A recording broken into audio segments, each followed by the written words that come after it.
14 साल की उम्र में मैं बहुत ही टपरवेयर कंपनी की मैनेजर बन गई थी। बहुत लोग मेरे खिलाफ हुए थे क्योंकि बहुत सारे लोगों की मनमानी बंद हो गई थी ऑफिस में। फिर सेक्स वर्कर के साथ जब काम करना शुरू किया और जब आप उनकी भी स्टोरी सुनेंगे तो वो सब अपने परिवार को ही संभालने के लिए इस लाइन में आए।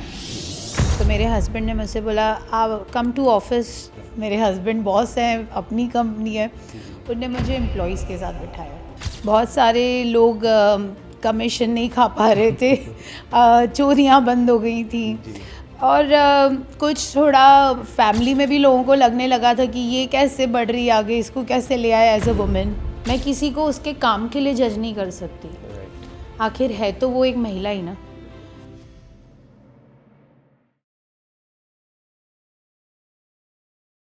दूर निदाशना ma'am, first of all thank you so much आने के लिए। जैसा मैंने आपसे कह रहा था कि मैं जब भी आपके बारे में पढ़ता हूँ और जितना कुछ मैंने देखा, जिन फील्ड में आपने काम किया, सचमुच वो बहुत अमेजिंग है। बिज़नेस हमेशा से आपका कोर था कि चलो बिज़नेस करते हैं। ये कहाँ से ये जर्नी शुरू होती है? देखिए, मैं मध्य प्रदेश से आती हूँ, इंदौर से। और अगर मैं अपने मायके की बात करूँ तो मेरे नेटिव प्लेस में सारे ही मेरे डैडी फार्मास्यूटिकल्स में थे। मम्मी ने थोड़ा हमारे जब मैं 11-12 इयर्स की थी तब स्कूल चालू किया अपना खुद का, बिकॉज़ मेरे दादा एक्सपायर हुए थे और उनकी इच्छा थी कि वहाँ कुछ अच्छा काम हो। जी। और फैमिली बैकग्राउंड पूरा फ्रीडम फाइटर, परनाना फाइनेंस मिनिस्टर कुंजीलाल दुबे जी, फिर मेरा नाम निदर्शना, सब पूछते हैं किसने दिया, तो वो पद्म भूषण भवानी प्रसाद मिश्र जी ने दिया। जी। फिर मेरे जो नाना थे वो पहले थे मध्य प्रदेश से और इंडिया से जो कैंसर पढ़कर आए 1960 में, ओके। और उनने आकर कैंसर हॉस्पिटल इंदौर बनाया, ग्वालियर बनाया। और जो मेरे दादाजी थे सुमन वर्मा, फ्रीडम फाइटर थे और नव भारत टाइम्स को खड़ा करने में उनका बड़ा योगदान था। तो ये थोड़ा-थोड़ा तो वहाँ से आया और बचपन से था कि कुछ करना है। फिर शादी हो गई, मुंबई आ गए। मुंबई आए तो एकदम मिडिल क्लास फैमिली से बिज़नेस फैमिली। और जब यहाँ आए तो ये देखा कि यहाँ पर भी समाज के लिए काफ़ी कार्य हो रहा है। मेरे ससुर ने भीलमाल में यहाँ से कमाकर वहाँ स्कूल कॉलेजेस बनाए, पालीताना में धर्मशाला बनाई, मोहनखेड़ा राजगढ़ मध्य प्रदेश में राजेंद्र सूरी महाराज साहब के मंदिर को प्रसिद्ध किया, निर्माण में बड़ी उनकी भूमि रही है। जी। काफ़ी सामाजिक कार्य किए, ऑल ओवर इंडिया में हमारे जैन टेम्पल्स हैं, धर्मशालाएँ हैं, स्कूल कॉलेज तो मैंने आपको बताया भीलमाल में है ही। तो इस तरह से रियल एस्टेट की फैमिली में इतना ध्यान धर्म होना, मतलब ये हमारी डेस्टिनी में ही था, माँ-बाप के घर से यहाँ तक। तो जैसे आपने मुझसे पूछा कि ये था तो था। 14 साल की उम्र में मैं बहुत ही टपरवेयर कंपनी की मैनेजर बन गई थी और ज़िद से बनी थी क्योंकि मेरा पढ़ाई में इंटरेस्ट बहुत कम था। तो मैंने मेरी मदर को बोला था, मेरी मदर ने बोला कि क्या करोगी? तुमको पता है कितना मुश्किल है बगैर पढ़ाई में? बोला नहीं, हम कर लेंगे। फिर उनने हमें जेसीज़ यूथ विंग का प्रेसिडेंट बना दिया कि मैं थोड़ा पढ़ाई में पीछे रहती थी, मेरा इंटरेस्ट कम था कि चलो ये थोड़ी मैच्योर हो जाएगी, थोड़ी अंडरस्टैंडिंग आएगी। वहाँ पर भी मैंने बहुत सोशल वर्क किया। तो बचपन से ही लड़कों जैसे ही बड़ा किया माँ-बाप ने, और अब ऐसा लगता है कि संस्कार भी अच्छे दिए हैं, उसके लिए मैं उनको थैंकफुल हूँ। मैं ये समझना चाहता कि जैसे कि ये जो रियल स्टेट का जो फील्ड है ना, इसमें मेनली हम देखते हैं मेल डोमिनेटेड जी। इंडस्ट्री कही जाती है। तो उसमें एज अ वुमेन आप जब एंटर हुए तो क्या चैलेंजेस फेस कर रहे थे, आप समझ पा रहे थे? तो पहले तो मेरा हम जैन फैमिली से हूँ मैं। हम्म। मेरे हस्बैंड जैन फैमिली से हैं और श्वेतांबर जैन में महिलाओं को काम करने की इजाज़त थोड़ी कम होती है। तो जब मैं हाउसवाइफ थी, बच्चे छोटे थे तो घर पर ही थी। फिर सडनली एक दिन, मतलब इच्छा तो थी कि वापस कुछ करूँ। तो मेरे हस्बैंड ने मुझसे बोला आप come to office, look after the accounts. तो मैं थोड़ा शॉक्ड हो गई, मैंने बोला अकाउंट्स में? खुशी भी थी और कि भाई एक मिल रहा है सपोर्ट। आई मैं ऑफिस तो मेरे हस्बैंड को मुझे लगा केबिन वेबिन मिलेगा। हाँ। मेरे हस्बैंड बॉस हैं, अपनी कंपनी है। उनने मुझे एम्प्लॉयज़ के साथ बिठाया विदाउट केबिन। ओके। तो फिर मेरा थोड़ा मॉरल डाउन हुआ। मैंने बोला ये मेरे हस्बैंड को ऐसे लगता है मैं कुछ नहीं कर सकती हूँ। फिर मेरे हस्बैंड मेरे को बोले तुमको अपना केबिन खुद अर्न करना पड़ेगा, तो तुम सीखो और देखो तुम कैसा करती हो। तो मैंने उसको चैलेंज की तरह एक्सेप्ट किया, पर मेरे हस्बैंड का भी सपोर्ट था, क्योंकि अगर उन्होंने मुझसे ये बात नहीं कही होती कि मुझे मेरा एक केबिन खुद अर्न करना है तो शायद मैं कुछ नहीं सीख पाती। वहाँ बैठकर एम्प्लॉयज़ के साथ मुझे मालूम पड़ा हम सेल कैसे करते हैं और उसका हम कैसे बुक्स में एंट्री करते हैं। परचेज़ जो होता है रियल एस्टेट में स्टील का, सीमेंट का, उसका हर दिन रेट फ्लक्चुएट होता है, डिफरेंट दिन डिफरेंट होता है। तो काफ़ी कुछ सीखने को मिला। तो अकाउंट्स देखते-देखते समझ में आया कि भई अब तो परचेज़ में भी देखना पड़ेगा, नहीं तो आप सीख ही नहीं सकते और आप अगर कुछ गलत भी हो रहा है ऑफ़िस में तो पकड़ नहीं पाओगे। बिल्कुल। हमने फिर जाकर परचेज़ सीखा। फिर मेरे हस्बैंड को थोड़ा कॉन्फिडेंस आया कि नहीं ये कर पाती है। फिर मैंने 6 बिल्डिंग्स बनाई। बॉम्बे हब, कमला मिल्स में मेरा प्लिंथ से लेकर बिल्डिंग खड़ी करने तक काफ़ी योगदान रहा है एंड 100% मेरे हस्बैंड का सपोर्ट था क्योंकि he is the pioneer of the industry. So उनके विज़न के सीखते उनने मुझे सिखाया तो मेरा विज़न इतना अच्छा हुआ। कहते हैं ना एक कहावत है, आज मैंने एक जगह और बात कही है ये कि लोग बोलते हैं हर आदमी के पीछे औरत का हाथ होता है। मैं उल्टा बोलती हूँ, हर औरत के पीछे आदमी का हाथ होता है। तो मेरे पीछे तो मेरे बच्चे और मेरे हस्बैंड का बड़ा ही सपोर्ट रहा है। घर में पीस हमेशा सपोर्टिव। जैसे आज मैं आ रही थी, मैं बहुत ज़्यादा मीडिया फ्रेंडली नहीं हूँ, मैं बहुत कम जाती हूँ पॉडकास्ट वगैरह में। तो आज मैं आई तो मेरे फैमिली वाज़ वेरी कीन थी कि जा रही हो, ओके, होकर आओ। तो अगर वो सपोर्ट और पीस ऑफ माइंड नहीं हो तो आप नहीं बढ़ सकते हो। Right. And it's work both the way. Husband को भी वो पीस ऑफ माइंड और सपोर्ट चाहिए और वाइफ को भी चाहिए। तो उनने मुझे सिखाया रियल एस्टेट और इस मैन डोमिनेटिंग सोसाइटी में मैंने अपनी जगह बनाई। हाँ, मेरा हार्ड वर्क था कि मैं सीखने के लिए तैयार थी और तैयार होने के लिए तैयार थी। बाकी मेरे हस्बैंड से मैंने बहुत कुछ सीखा है। पेशेंस, गिविंग अप नेचर, मतलब गिविंग नेचर, लोगों की मदद करो, अंडरस्टैंडिंग, ये सब मैंने उनसे बहुत सीखा है। राइट। मैम मुझे वो जानना है ना कि आप डेफ़िनेटली जब आप ऑफ़िस गए होंगे, सबने आपका नज़रिया होगा कि मैडम आई हैं और है ना वो उस वो वाला माहौल हो। हाँ। बट वो लेवल पे आप जाकर उनके साथ बैठकर आपने वो बेसिक लर्निंग कैसे ली? क्या मुश्किलें आ रही थी? क्या मतलब बहुत लोग मेरे खिलाफ हुए थे हुँ, क्योंकि बहुत सारे लोगों की मनमानी बंद हो गई थी ऑफिस में। बहुत सारे लोग कमीशन नहीं खा पा रहे थे। चोरियां बंद हो गई थी जी। और कुछ थोड़ा फैमिली में भी लोगों को लगने लगा था कि ये कैसे बढ़ रही है आगे, इसको कैसे ले आया एज अ वुमेन। हुँ, तो चीज़ें हुई, मतलब मैं बोलूँगी it's a part of our learning. जी। और मैंने हँसते-हँसते उसको एक्सेप्ट भी किया और उसको हँसते-हँसते फेस भी किया। तो तकलीफ़ तो हर ही महिला को आती है। आपके यहाँ भी ऑफ़िस में इतनी सारी हैं। आपस में भी खींचातानी होती है। आपस में मेन वर्सेस वुमेन भी होता है, जी, सॉरी। ये तो ये तो हर फ़ील्ड में जब आप नई जगह जाते हो, नया काम सीखते हो, हुँ, तो कोई एप्रिशिएट करता है, कोई आपके लिए नेगेटिव बात करता है, आपके लिए नेगेटिव सोचता है, कोई पुल करता है। तो आप उसमें से अच्छी चीज़ क्या देख के अपने आप को ग्रो कर सकते हो, वो इम्पोर्टेंट है। राइट। मुझे ये बताइए ना कि जैसे कि अगर आपकी जो हम स्टार्ट का जो स्ट्रगल समझ रहे हैं, जो अगर कोई यंग जाता है, अगर कोई महिला है या जो भी वो एंटरप्रेन्योर बनना चाहता है, तो वो उसके लिए क्या आप बेसिक्स बता सकते हो कि आप इन पॉइंट्स पर वर्क करें? तो डेफ़िनेटली क्योंकि जिस तरह से चीज़ें आप मैं समझ सकता हूँ आप मालकिन हैं, चीज़ें उस तरह से सारी चीज़ें वर्क करें। पर उसके बावजूद मैं समझना चाहता हूँ कि अगर कोई जाए, तो उसे किन बेसिक्स पॉइंट पर वर्क करना चाहिए और बहुत ईज़िली फिर लोगों के साथ सामंजस्य बिठाया जा सकता है? मैंने आपको अभी बताया ना कि हुँ। जब मैंने ऑफ़िस एंटर किया था तो मुझे मालकिन नहीं रखा था। हाँ, I was one of the employees of the office. Right. हाँ, पर मैं नई पीढ़ी के लिए और महिलाओं के लिए बोलना चाहती हूँ कि अगर आपको, देखिए, चाहे आप बड़े घर से हो, गरीब घर से हो, मिडिल जी। क्लास घर से हो, आपकी सक्सेस की आपकी अपनी सेल्फ रिस्पेक्ट है। हुँ, आपका विज़न, कॉन्फिडेंस एंड संस्कार, ये सब मिलाकर एक महिला को महिला बनाती है।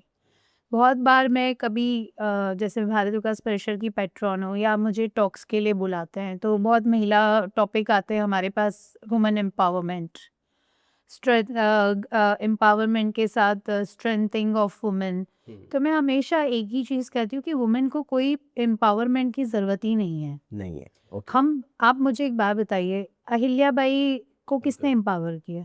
झांसी की रानी को किसने एम्पावर किया? वो तो हमारे से कई साल पहले से थी। जी। तब तो एजुकेशन भी नहीं था। तो एम्पावरमेंट हमारे अंदर ही है। बचपन में जब हम छोटे होते हैं तो मम्मी-पापा एम्पावर करते हैं, ऐसे उठो, ऐसे बैठो। थोड़े बड़े होते हैं तो भाई-बहन सबके साथ एम्पावर होते हैं। फिर और शादी होके जाते हैं दूसरे के घर तो वो एम्पावर करते हैं। जी। तो सीखते-सीखते हम अपनी मंज़िल पर पहुँच ही जाते हैं। तो जब मुझसे कोई कहता है कि वुमेन एम्पावरमेंट पे बात करनी, तो मैं बोला किसी को एम्पावरमेंट की ज़रूरत नहीं है, हम कोई दया के पात्र नहीं है। हम ऑलरेडी एम्पावर्ड हैं अंदर से, सिर्फ़ अपने अंदर का एम्पावर ढूँढना बाकी है। तो जो भी लड़की आज काम करने निकली है, और एक चीज़ मैं और बोलती हूँ, जो प्लीज़। ये न्यू जनरेशन की थ्योरी है ना, we are working in a men dominating world, और we need our own freedom. I am sorry, you know, if you know how respectfully you can take your freedom from your men, from your father, it could be your father, brother, husband, then they are all supportive. Right. आपको ज़रूरत नहीं है कि मतलब आप अगर अच्छा काम कर रहे हो, तो मुझे लगता है हर लड़की के पिताजी उसको बोलते हैं कि बेटा तूने बहुत अच्छा किया। सही है। तो मुझे नहीं लगता है कि हम विदाउट मैन हम बहुत स्ट्रॉन्ग हो सकते हैं। मतलब यूजुअली जब हम अभी भी बात करते हैं, तो बहुत सारी सिंगल मॉम्स हैं, लड़कियां बहुत इंडिपेंडेंट हो गई है, जिनको शादी का बंधन ही नहीं पसंद आता है। राइट। बहुत लोग मुझे हेट भी करेंगे इस सुन के कि मेरे व्यू अलग हैं। देखिए, इंडिपेंडेंट बनिए, पर परिवार को साथ लेके इंडिपेंडेंट बनना is very important. But ma'am हम देखते हैं ना, जो यंग जनरेशन है वो शादी और इस सारी चीज़ों को रास्ते का रोड़ा मानती है सक्सेसफुल के लिए, कि अगर मुझे लाइफ में सक्सेस होना है तो ये सारी चीज़ों को रोड़ा हो। क्या समझ रखती है, अगर उनके लिए अगर समझाना चाहें कि फैमिली को साथ में लेकर भी आप सक्सेसफुल हो सकते हो जैसे आप बता रहे हैं? आप मुझे बताओ, पुराने ज़माने में आपने कभी साइकियाट्रिस्ट डॉक्टर्स देखे थे? आज क्यों ज़रूरत है? जैसे जैसे विकास हुआ समझ बस। में आई लोगों को बात। और आज से 5 साल बाद आपको और साइकियाट्रिस्ट की ज़रूरत पड़ेगी। ये जो चीज़ें चल रही है मॉडर्नाइज़ेशन, जो विदेशी संस्कृति को हम अपना रहे हैं, जी। कि मुझे शादी नहीं करनी है, करियर बनाना है। आपको मालूम है पहले ज़माने में 19-20 साल में शादी करते थे? क्यों करते थे? आज डिवोर्सेस क्यों हो रहे हैं? डिवोर्स इसलिए हो रहे हैं क्योंकि शादी होती है 30 साल में। जब तक एक वुमन और एक मैन सेटल होने के एज पार कर जाता है, तो आप किससे सेटल करोगे अपने आप को? आप कैसे रहोगे एक साथ? जी। 30 साल में आपकी एक विचारधारा बन जाती है, आपके स्पाउस की एक विचारधारा बन जाती है, फिर आप डिसाइड करते हो कि भई हमें शादी करनी है, फिर आपका डिवोर्स हो जाता है। तो शादी चलेगी कैसे? पहले क्या होता था, छोटी उम्र में जब शादी होती थी, तो आदमी साथ रहते-रहते बड़ा होता था। विचारधाराएँ मैच हो मैच हो जाती जाती थी, थी। अंडरस्टैंडिंग हो जाती थी, एक-दूसरे के लिए रिस्पेक्ट बढ़ता था।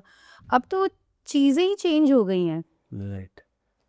ओके मैम, मुझे ये बताइए ना कि जैसे हम देखते हैं कि अलग अलग फील्ड्स में आप वर्क कर रहे हो, अलग अलग जो समाज के लोग हैं, जो पिछड़े लोग हैं, उनमें आप करते हो, तो ये कैसे आप सिलेक्टिव फील्ड में कैसे गए कि इन फील्ड को ज़्यादा ज़रूरत है, इन्हें ज़्यादा ज़रूरत है, ये कैसे आप डिसाइड करते हैं? हमने कौशल विकास केंद्र खोला। हम्म। जैसे मैं आपके ही शहर में खोला है तो बताती हूँ, यूपी में ही खोला है। ओके। तो जैसे आप सोशल वर्क करने लगते हो, हम्म। तो हमने अपने फंडिंग को, सीएसआर को डिफरेंट सेक्टर्स में डिवाइड किया। ठीक है। हमारा परिवार शुरू से स्कूल, कॉलेजेस, मंदिर तो बना ही रहा था। हमने सोचा कि अब कुछ डिफरेंट किया जाए, जो जीवित लोग हैं उनके ऊपर भी सेवा के कार्य किए जाएँ। तो हम पहले ओल्ड एज में बड़ा काम करते थे, अभी भी करता हूँ। ओके। ओल्ड एज होम्स में हमारी मेडिसिन्स जाती हैं। कैंसर पेशेंट अडॉप्शन हमने कर रखे हैं। हमारे पास 20 बच्चे अडॉप्टेड हैं अभी। ओके। और उसके अलावा भी यूजुअली हमारे पास कोई भी मेडिसिन हेल्प के लिए आता है तो हम देते हैं। कोई कीमो करवाना है किसी को तो हम उसको हेल्प करते हैं। दूसरा, एचपीवी वैक्सीनेशन पे हमने बड़ा काम शुरू किया। जी। हमारी ट्रस्ट पहली थी 2020 में, कोविड के बाद, जी। जिसने वैक्सीनेशंस बच्चों को दिए। कोविड में भी हमने बहुत काम किया। पोद्दार हॉस्पिटल को अडॉप्ट किया था वर्ली के। ओके। पूरा 1 साल के लिए हमने उसको अडॉप्ट किया था। जितने नर्स, डॉक्टर, जितने कोविड पेशेंट आते थे, उनको सबको तीनों टाइम का खाना जाता था। कमला मिल आपको पता है, हब है रेस्टोरेंट्स का। तो इस तरह से उनका भी रोज़गार चल रहा था कि भई चलो हमारे लोग भाग नहीं रहे, और सेवा का काम भी हो रहा था। तो वहाँ से खाना बन के उनको चला जाता था। कोविड के बाद जब वैक्सीनेशंस आए कोविड के, तो हम लोगों ने बच्चों को भी दिए, बुज़ुर्गों को भी दिए, क्योंकि उस टाइम बहुत मारा-मारी थी, मिल ही नहीं रहे राइट। थे। और जिनके ओल्ड पेरेंट्स थे, वो तो बहुत ही परेशान होते थे कि भई कोई एक मेरे माँ-बाप को लगवा दो। तो हमने उस टाइम भी बहुत सारी उनको मदद प्रदान की थी। बाद में बच्चों के लिए 2020 में हमने एचपीवी वैक्सीनेशंस लगवाए। ये आइडिया कहाँ से आया मैम कि? देखिए, कैंसर फैमिली पड़ी हुई है, नाना ने इतना काम किया है, तो थोड़ा तो था मन में, और जिस तरह से फैल रहा था, तो मैंने अपनी बेटी को दिया। ओके। तब मैंने सोचा कि जब मैं मेरी बेटी को दे रही थी तो वो स्विस मेड आता था एंड एक वैक्सीनेशन 10,000 का पड़ता है। तो मैंने सोचा मैं तो इसको लगा सकती हूँ, पर जो ये जितनी गरीब बच्चियाँ हैं इनको कौन लगाएगा? तो हमने 2020 में ये इनिशिएटिव चालू किया, तब स्विस मेड ही आता था। अब सीरम का आने लगा है इंडियन में, तो हमने 20,000 बच्चियों को स्विस मेड वैक्सीनेशन लगाया और अब हम बड़े तरीके से इसको मणिपुर में सब जगह छोटे-छोटे 3 टायर सिटीज़ में वैक्सीनेशन ड्राइव्स कर रहे हैं। ओके। और पहले हम गर्ल चाइल्ड को लगा रहे हैं। गर्ल चाइल्ड का एज है 9 टू 14, उसके बीच में ही हम लगाते हैं और बॉय चाइल्ड को भी लगा रहे हैं पोस्टेड कैंसर के लिए। ओके। दोनों को लगाने की आवश्यकता है, लड़कियों को सर्वाइकल कैंसर के लिए और लड़कों को पोस्टेड कैंसर के लिए। लड़कों की एज भी होती है मैम इसमें? 9 टू 14 अच्छा, 9 to that's the best age to do, okay. क्योंकि उसके बड़े नॉर्म्स हैं। The boy and girl has to be virgin, they should not have any relationship, so the best time is 9 to 14 to give this vaccination. Okay. तो हम ज़्यादा से ज़्यादा कोशिश कर रहे हैं कि सरकारी स्कूलों में, क्योंकि ईज़ी होता है डाटा उसका रखना, क्योंकि ये 9 टू 14 में आपको 2 डोज़ देने होते हैं। तो पहला डोज़ देने के 3 महीने बाद दूसरा डोज़ देना है, ओके। तो हमारे लिए आसानी होती है। तो ये करते-करते जब मैं अयोध्या पहुँची तो वहाँ पर राम मंदिर निर्माण हो रहा था और वहाँ बात की तो हमने सोचा अब क्या किया जाए? तो स्किल डेवलपमेंट चालू किया, स्वयंभू कौशल विकास केंद्र, जो आज 5 साल से ओके। चल रहा है और अभी तक हमने 250 से 300 महिलाओं को स्किल डेवलप किया है। किस तरह की यहाँ पे स्किल कौशल विकास केंद्र में जब हमने शुरू किया तो हमने पहले तो बत्तियां बनानी शुरू करी। ओके। अच्छा, क्या होता था वहाँ पर हर साल दीप उत्सव होता है, तो वो बत्तियां वहाँ पर उनसे ले ली जाती थी, तो उनको एक सॉर्ट ऑफ एक इनकम चालू हो गई। और वैसे भी आपको मालूम है धार्मिक जगह है तो बत्तियां जल्दी रोलिंग होती है। फिर जपनी की थैलियाँ सिलाई में अगर सिखाए हम तो, और रबर की चप्पल, क्योंकि गांव है तो आप रबर की चप्पलें काफ़ी लगती हैं। फिर बाद में हमने वहाँ पर इसका आपका खादी का धागा बनाने की मशीन्स डाली। ओ। तो अब क्या होता है, खादी से उनके अकाउंट में डायरेक्ट पैसे चले जाते हैं। जितनी महिलाएं धागा बनाती हैं वो खादी वाले उसको वजन करते हैं और उस हिसाब से उनके बैंक अकाउंट में पैसे आ जाते हैं। ओके, तो कोई सिलेक्शन भी आप लोग जो आप जिनको सिलेक्ट करते हैं जिन महिलाओं को सिखाने, उसका कोई क्राइटेरिया रखा हुआ है? कुछ भी नहीं। ओके। मैं आपको एक एग्जांपल दूं। प्लीज। जब हमने कौशल विकास केंद्र चालू किया ना, तो जिस जगह पे हमको सरकार ने वो जगह दी थी चलाने के लिए, वहाँ मुस्लिम एरिया ज़्यादा है। ओके। तो मुस्लिम महिलाएं भी स्किल सीखने आती हैं। मुझे उनको बताना नहीं पड़ा कि ये भगवान की बत्तियाँ हैं। वो खुद जाती थी, हाथ धोती थी और बत्ती बनाती थी। मतलब उनको भी ये डिसिप्लिन पता है कि ये पूजा की चीज़ है। पूजा की चीज़ है। तो वो देख के मुझे अच्छा लगा कि इस इंस्टीट्यूट में कोई जाति धर्म की बात नहीं है, ये स्किल की बात है कि भाई हमको मिल के कुछ सीखना है और एक महिला होने के नाते हम सबको एक साथ बढ़ना है। जी, जी। फैमिली की तरफ से किस तरह से आपको सपोर्ट रहा जब आपने ये सारे इनिशिएटिव्स बताए, तो आपकी फैमिली की तरफ से आपको क्या रिस्पॉन्सेस रहे हैं? थोड़ा सा डरते थे पहले, हुँ। जैसे मैं यूपी जाती थी, राजस्थान जाती थी, डिफरेंट स्टेट्स में, तो थोड़ा सा परिवार को तो डर रहता है। फिर टीम जाती थी ऑफिस की, तो थोड़ा सबको रिलैक्स लगता था कि नहीं है सब साथ में। अभी भी थोड़ा सा लगता है क्योंकि हम लोग स्लम में भी बड़ा काम कर रहे हैं। राइट। वर्ली में हमारे बच्चों के लिए हमने पाठशालाएं खोल रखी जहाँ हम उनको फ्री एजुकेट कर रहे हैं। मतलब उनको ट्यूशन की ज़रूरत नहीं है, उनको पढ़ाते हैं, मेडिटेशन सिखाते हैं, प्रार्थना सिखाते हैं, संस्कार सिखाते हैं। तो जब मैं स्लम्स में जाती हूँ या मैं कैंसर कैंप्स करती हूँ या कैंसर हॉस्पिटल जाती हूँ तो सबको डर लगता है कि भाई इस इन्फेक्शन नहीं हो जाए, कुछ हो नहीं जाए। पर अब समझने लग गए हैं कि अच्छा काम करते हैं तो ऊपर वाला साथ में है। तो अभी थोड़ा परिवार को इतनी परेशानी नहीं होती अभी है। नहीं होती है ना। अच्छा मैम, आपने ट्रांसजेंडर और वॉर विडोज़ के लिए भी काफ़ी वो इनिशिएटिव कहाँ से आया थॉट कि इनके लिए वर्क करना ज़रूरी है और उसमें किस तरह आप लोग कर रहे हैं काम? मैं माता जी की बड़ी भक्त हूँ। हुँ। तो जब दुर्गा सप्तशती पढ़ते हैं तो उसके अंदर अगर आप रहस्य समझते हैं, पहला दूसरा तीसरे रहस्य में एक तो ट्रांसजेंडर्स के ऊपर भी सप्तशती में बताया गया है और दूसरा सेक्स वर्कर्स पे भी बताया है। जी। वो भी सब माँ के स्वरूपों में से एक स्वरूप है। तो जब हम आपको पता ही है कि जब ट्रांसजेंडर हम जब बच्चा पैदा होने से मृत्यु तक उनके आशीर्वाद की आवश्यकता पड़ती है। तो मैं हर अष्टमी पे दोनों नवरात्रि के उनके चरण पूजन करती हैं। तो चरण पूजा करके हम उनको चांदी का सिक्का, साड़ी ये तो देते ही थे। जी फिर उन्होंने कहा कि मैम हमारी मदद कर दीजिए, क्योंकि अब हम रोड पर भीख नहीं मांगते हैं। और ये हकीकत है, अब कोई भी ट्रांसजेंडर रोड पे भीख नहीं मांगते। ये जो नकली वाले हैं वो ही आपको मिलेंगे। ओके हाँ, असली वाले जितने ट्रांसजेंडर हैं उनकी कम्युनिटी इतनी स्ट्रांग हो गई है। काफ़ी तो फिल्म इंडस्ट्री में पीछे डांसर्स हैं, उनके पार्लर हैं, वो कुछ ना कुछ अपना करते हैं। तो हमने उनको फिर एक वैन दिया, मारुति वैन, ओके जिससे वो अपना सुबह शाम का नाश्ता, दोपहर का खाना वो लोगों तक बांटते हैं। तो एक उनका रोजगार चालू हो गया, ओके व्हील्स किचन टाइप कि वो बना के कर सकते हैं। फिर हमने काफ़ी लोगों को पार्लर खुलवा के दिए। उसमें भी बहुत तकलीफ आई थी, क्योंकि एक ट्रांसजेंडर को पार्लर खुलवाना मतलब जो पुरानी सोच है, ये Right. खाली नहीं करेगा, ये जगह हड़प लेंगे, बहुत विचार अलग अलग लोगों के चलते हैं समाज में राइट समाज में। तो वो करा हमने, और मेरी पूरी कोशिश रहती है, जैसे अभी सिलाई मशीन देते हैं हम उनको कि उनका रोजगार चलता रहे, राशन किट्स देते हैं, तो कुछ ना कुछ उनके लिए करते हैं। फिर सेक्स वर्कर के साथ जब काम करना शुरू जी किया तो हमने उनकी प्रधानमंत्री योजना में एफडीज करवाई, क्योंकि ओल्ड एज के बाद उनके पास कोई रोजगार नहीं रहता है। राइट और जब आप उनकी भी स्टोरी सुनेंगे तो वो सब अपने परिवार को ही संभालने के लिए इस लाइन में आए। मैं बहुत बार देखा है कि वो अपने भाई बहन को पढ़ा रहे हैं, माँ बाप का इलाज करवा रहे हैं, बहुत छोटे छोटे घर से आते हैं, राइट और उनके जो बच्चे हैं वो एचआईवी से तड़प रहे हैं, तो उनका भी हम फ्री उनको पढ़ाते हैं। कितनी बार तो मैं उनका स्किल इंस्टीट्यूट कमाठीपुरा में देखने भी जाती हूँ, अच्छा क्योंकि हम बहुत मदद करते हैं। तो मेहंदी लगाना सीख रहे हैं तो मैं मेहंदी लगवा के आती हूँ उनसे, और अच्छा लगता है देख के कि वो कुछ करना चाहते हैं। उनको भी हम सिलाई मशीन देते हैं, क्या एटलीस्ट आजू बाजू जो उनकी कम्युनिटी है उसके लिए वो कुछ कर सकें, ब्लाउज सिलना, पेटीकोट सिलना, फॉल पिकू, इस तरह के रोजगार उनके बच्चों को भी पढ़ाने में मदद करते हैं। जी तो इस तरह से उनके साथ भी थोड़ा इन्वॉल्वमेंट हुआ, और अच्छा लगता है मुझे। मैं आपको बताऊं, देखिए महिला होकर अगर मैं किसी महिला को सम्मान नहीं दिया तो मेरी तरफ से ये ठीक नहीं है।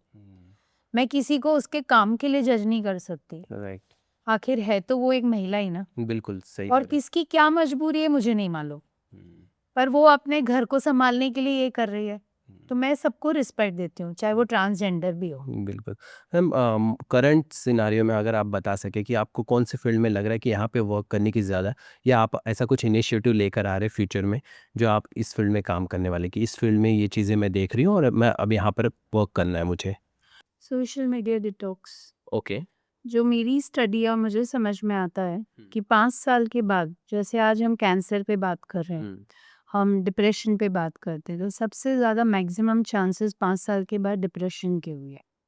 और ये आप यूथ को नहीं ब्लेम कर सकते, या जेनजी जनरेशन को आप ब्लेम नहीं कर सकते, ये आप अपने आप में भी आपको ये डिसिप्लिन लाना ज़रूरी है।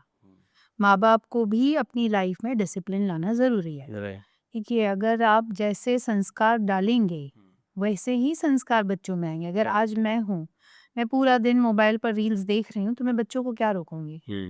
तो आने वाले वक्त में अगर आप देखेंगे तो सबसे ज़्यादा सोशल मीडिया ही आपके माइंड को प्ले करेगा। जी आप आज की जनरेशन, या आप अपना ही मोबाइल आधा घंटा छोड़ के देखिए, आपको ऐसा लगेगा मैं कब उठाऊं, कब उठाऊं, कब उठाऊं, कब देखूं, क्या न्यूज़ आई है, क्या रील आई है। राइट हम इतना ज़्यादा दूसरों की ज़िंदगी में देख रहे हैं कि हमें ये समझ में नहीं आ रहा है कि हम अपने आप को खोते जा रहे हैं। करेक्ट है और आने वाले वक्त में सोशल मीडिया इतना ज़्यादा आपके माइंड को प्ले करेगा। अब तो एआई भी आ गया है, राइट तो कंटेंट इतना बनने लग गया है कि लोग पूरा टाइम स्क्रॉल करते हैं। स्क्रॉल कर रहे हैं और आने वाले समय में आप देखिए बच्चों पे बहुत प्ले करेगा और बड़ों पे भी करेगा, करेक्ट है क्योंकि आप हमेशा दूसरों से अपने आप को कंपेयर करते रहेंगे। आपका एक जो लाइफ का सेटिस्फैक्शन पॉइंट होता है कि मेरे पास ये है, मैं खुश हूँ इसमें, वो कभी आएगा ही नहीं।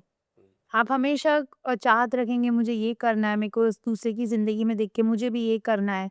राइट तो ये बहुत बड़ा, मतलब जो मुझे फ़ील होता है कि बहुत ज़्यादा इस पे काम करने की ज़रूरत है। राइट दूसरा संस्कारों पे, जैसे मैंने पहले भी बताया आपको कि बहुत डिवोर्स केसेस बढ़ रहे हैं, परिवार टूट रहे हैं, एक दूसरे का रिस्पेक्ट नहीं रहा है। आपको याद है पुराने टाइम में जो मैं देखती हूँ, जैसे हमारे पड़ोसी होते थे, कभी दिखे नहीं, आए नहीं तो मम्मी पापा चले जाते थे, अब वो आ जाते थे, तबीयत जी ठीक है, राइट तुम्हारे लिए ये बना के भेज रहे हैं, तुम्हारी तबीयत अच्छी नहीं है। अब वो कल्चर ही खत्म हो गया है। आप देखते ही नहीं हो आपके आजू-बाजू कौन रह रहा है, और रह भी रहा है तो आप अपनी ज़िंदगी में इतने व्यस्त हो गए हो कि आपको चिंता ही नहीं कि हम उसके बारे में सोचें।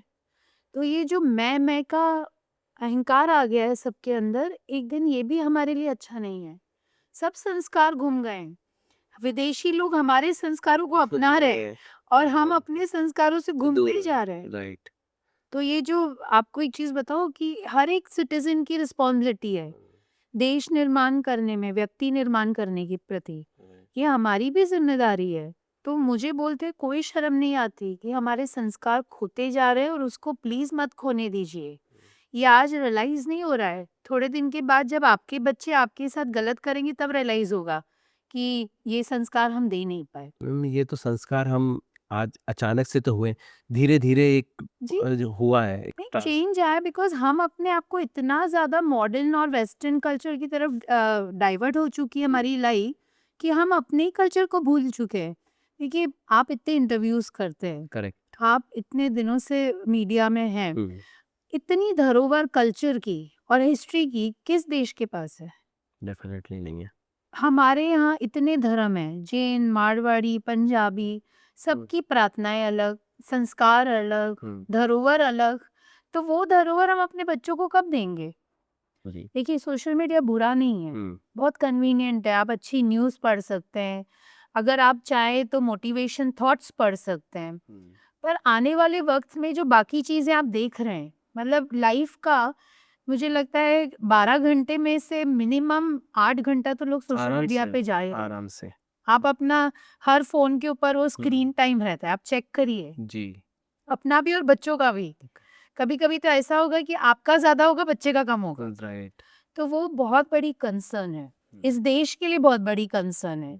ऐसा आपको लगता नहीं कि इसमें सरकार की भी ज़िम्मेदारी है? वो अगर कुछ रूल्स रेगुलेशन लाएँ, क्योंकि जिस आधार पे बच्चों, क्योंकि कोई फ़िल्ट्रेशन है नहीं। आप इंस्टाग्राम उठाइए और हर तरह की रील्स आपको सजेशन में आती और उसमें लूप में फँसे रहते हो। तो गवर्नमेंट की भी एक रिस्पॉन्सिबिलिटी कि एक एज ग्रुप को तय किया जाए और इस तरह के अवेयरनेस प्रोग्राम्स लाए जाएँ। देखिए, चाइना ने तो किया, जी। नेपाल ने किया, तो उसके सर्कमस्टेंसेस आपने देखे, पर थोड़े दिन में संभल भी गए वो लोग। मुझे लगता है बहुत जल्दी इंडिया भी करेंगे। कल ही एक मेरे यहाँ पर एक हमारे सोशल मीडिया संभालते हैं और उनसे हमारी ऐसी चर्चा इसी सब्जेक्ट पे चल रही थी कि सोशल मीडिया डिटॉक्स करना चाहिए, बहुत प्रॉब्लम होगी, डिप्रेशन। तो उसने अपनी स्टोरी शेयर करी, ये मेरी एक फ्रेंड है और उसने यंग एज में अभी अपने हस्बैंड को खोया और वो इतना डिप्रेस फील कर रही थी कि वो उस ऐप के साथ बात करने लग गई और बात करते-करते अब ये हालत हो गई कि वो इतनी उसको एडिक्शन हो गया उस ऐप से, वो उससे बात करती है। तो देखिए, इस तरह की चीज़ें भी तो तकलीफ़दायक है ना। बनाने वाले ने तो वो आपके अच्छे के लिए बनाया, पर आपको उसकी लाइन ड्रॉ करना ज़रूरी नहीं, ड्रॉ करा तो फिर आपका कुछ नहीं होगा, फिर आप उसका एडिक्शन हो जाएगा आपको। मैम एक चीज़ मैं जानना चाहता हूँ कि कांस 2024 में जब आप जाते हो और वहाँ पर आपका जो प्रेज़ेंट करने का तरीका था कि आप वो 118 साल पुराना जो आप हार पहनते हो और भारतीय कल्चर को दिखाते हो, वो किस तरह से थॉट्स आया था और क्या पूरा माइंड था कि चलो इस तरह का कुछ इनिशिएटिव लेते हैं? मुझे वैसे भी अलग सोचना अच्छा लगता है, मुझे लगता है जहाँ विदेशी संस्कृति है, वहाँ मेरी संस्कृति सबसे ऊपर होनी चाहिए। ओके। तो जब मैं कांस जाती हूँ, तो मैं हर साल कोशिश करती हूँ हुँ, कि मैं डिफरेंट आर्टिसंस के कपड़े पहनूँ। हुँ, तो जैसे हमारे देश की धरोहर है, हमारे पास जरदोज़ी वाले आर्टिसंस हैं, बंधेज, लहरिया हुँ, और लखनवी कपड़े, लखनवी भी बड़े अच्छे बनते हैं, यहाँ साड़ियाँ भी अच्छी बनती है। हुँ। फिर पटोला है, तो ऐसे अगर मैं नाम लूँ तो बहुत बहुत कलमकारी, अच्छे। बहुत सारे मतलब धरोहर है जी, आर्ट का हमारे यहाँ पर, कल्चर का। जी। तो मुझे हमने एक ऐप बनाया है, ओके। उसका स्वदेशी वनवास, तो उसमें हम सारे जितने भी आर्टिसंस हैं उनको कोशिश करें प्रमोट करने की हुँ, और सारा जितना भी आर्टिफैक्ट्स वगैरह आपके हैंडमेड है वो उस पे जाएंगे और आप वहाँ से उस आप जो पसंद आए आप ले सकते हो। ओके। क्या है, जैसे मैंने आपको बताया पेशेंस, जो आर्टिसंस हैं जैसे जरदोजी का काम करते हैं जी। तो बहुत पेशेंस लगता है। पुराने लोग करते हैं, नए लोग अब करना नहीं चाहते हुँ, क्योंकि पैसे उतने नहीं मिलते हैं, रोलिंग नहीं होता है इतना। तो उनके लिए प्लेटफॉर्म क्रिएट कर रहे हैं हम कि उनको भी मदद हो और मैं अकेले नहीं कर रही हूँ, काफ़ी लोग इस पे काम कर रहे हैं। ओके। नीता जी ने भी अभी किया, तो हम तो पिछले 7 साल से इस पे काम कर रहे हैं, पर बहुत लोग जुड़ रहे हैं अब। अच्छा, किस तरह के, वही मैं जानना चाह, किस तरह के रिस्पॉन्सेज आ रहे हैं वो 7 बहुत सालों अच्छे। जो कि मतलब आज मैं एक बात बताऊँ, इंटरनेशनली तो बहुत वर्थ है हमारे काम की। ओके। ज़रूरी नहीं हम बड़ी-बड़ी साड़ियाँ बना के भेजें, आप तो बहुत कुछ कर सकते हैं उसमें। आप टेबल मैट्स बना सकते हैं, स्प्रेडर्स बना सकते हैं, आपको टेबल क्लॉथ कर सकते हो आप, ओके। या कुशन कवर्स कर सकते हो, जो इंटरनेशनली बड़ा डिमांड है। अच्छा, है मार्केट हाँ, में। हाँ, ओके। आप अगर आपको मफलर्स हैं, तो मफलर्स में आप थोड़ा-सा जरदोज़ी का काम कर दो, तो एक उसका एक एलिगेंट लुक आ जाता है। तो इस तरह की बहुत चीज़ें, हमारी मोजड़ी की कितनी डिमांड्स हैं इंटरनेशनली, लेदर मोजड़ी की। ओके। तो ये सी सोप और परफ्यूम मैं नहीं बोल सकूँगी, क्योंकि उसको एक्सपोर्ट करना भी बड़ा मुश्किल है। बट क्लोथ्स, आपकी आर्टिफ़िशियल ज्वेलरी, पेपर मैश से जो बनी हुई ज्वेलरी है, या आर्ट इफ़ेक्ट्स हैं, उसको आप आराम से कर सकते हो और उसकी बड़ी डिमांड है। हम इंस्टाग्राम पे जब मैं आपकी प्रोफाइल देख रहा था, चेक कर रहा था, बहुत सारे सेलिब्रिटीज़ के साथ भी आपके मीटिंग्स रहते हैं, बहुत लोग आप इनिशिएटिव लेते हैं, तो उनकी किस तरह से हेल्प होती है? क्या वो भी आपके इनिशिएटिव्स में पार्टिसिपेट करते हैं, आपके सामने से आकर हेल्प कि चलो कुछ करते हैं मिलकर साथ, इस तरह की होती है कन्वर्सेशन? मुझे प्लीज़ अगर बता पाएँ तो आप। अलाउ। मैं उनको से बुलाती हूँ, हाँ। हमारे बच्चों के लिए, हुँ। जो हम बच्चों को एजुकेट करते हैं, और हमारे सोशल वर्क के जितने लोग जुड़े हैं उनके लिए। ओके। देखिए क्या है, हर कॉज़ के लिए आपको एक प्रमोटर लगता है। जी। तो अगर आज मैंने कोई कैंसर अवेयरनेस कैंप किया, या रक्षा एक सूत्र किया, हुँ। जहाँ हम स्पेशल बच्चों के साथ राखी सेलिब्रेट करते हैं, और उसमें अगर हम कोई फेस लेके आते हैं, तो हमारी सोसाइटी का उस तरफ ध्यान जाता है, हुँ। अरे हमें भी ये करने की ज़रूरत है। राइट। और अच्छा भी है। देखिए आज सेलिब्रिटीज़ जो हैं वो भी बड़े हार्ड वर्किंग होते हैं और बहुत मेहनत से अपना मुकाम बनाते हैं, हुँ। और उनकी फ़ैन फॉलोइंग बहुत होती है देश भर में। जी। स्पेशली छोटे शहरों में तो बहुत ज़्यादा, और जो छोटे शहर से यहाँ आते हैं उनको भी उनका क्रेज़ बहुत रहता है। हुँ। तो मुझे लगता है जब वो ऐसे इनिशिएटिव्स में आते हैं और हाँ, योगदान देते हैं, तो एक अवेयरनेस और बढ़ती है। जैसे आज ट्रांसजेंडर का अगर मैं कोई भी कार्यक्रम कर रही हूँ या सपोर्ट कर रही हूँ उनको, और उसमें कोई एक सेलिब्रिटी आ गया, हुँ। तो एक उस कार्यक्रम की भी और ज़्यादा फॉलोइंग बढ़ जाती है। लोगों को लगता है हम भी कर सकते हैं। अगर आज अर्जुन कपूर कर रहा है, या एकता कपूर कर रही है, कोई भी स्टार कर जिस रहा है, कोई तो भी हम है। भी कर सकते हैं। हाँ, मतलब वो ज़्यादा उनके थ्रू ज़्यादा ईज़ी होता है समाज को ये बताना कि डोनेशन या सोशल वर्क करने के लिए आपको किसी के इंतज़ार करने की ज़रूरत नहीं है। राइट। आपके मन की इच्छा हो तो आप अपने हिसाब से भी जी।